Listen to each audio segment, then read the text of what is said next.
রঘুনাথগঞ্জের দোকান ভেঙেছো, লুটপাট করেছো, অধিকার তোমাদের কে দিল?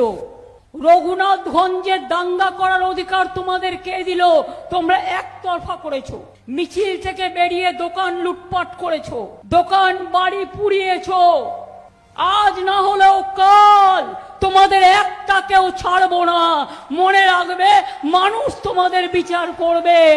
কালকে দাঙ্গা করেছো, বিজেপি করেছো তুমি, তোমার লজ্জা থাকা উচিত। সেই জন্যই সবাইকে সরিয়েছো। কালকে রঘুনাথগঞ্জে তুমি রামনবমী মিছিল করো, আমাদের কোনো আপত্তি নেই তো, আমাদের ছেলে মেয়েরাও করে, কই দাঙ্গা তো করে না।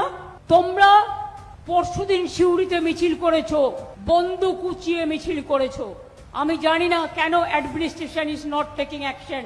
আপনারা আমাকে দোষ দেবেন না, আমার থেকে সব কেড়ে নিয়েছে, সব নিজেদের মতো অফিসার রিক্রুট করেছে। উকুন বাছার মতো বিজেপি লোক দেখে দেখে বাঁচছে।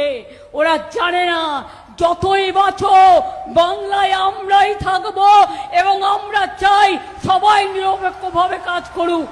তুমি আমার হাত থেকে লোক সরিয়ে দিয়ে রঘুনাথপুরে কালকে দাঙ্গা করেছো, বিজেপি করেছো তুমি, তোমার লজ্জা থাকা উচিত। সেই জন্যই সবাইকে সরিয়েছো, যাতে দাঙ্গা করা যায়।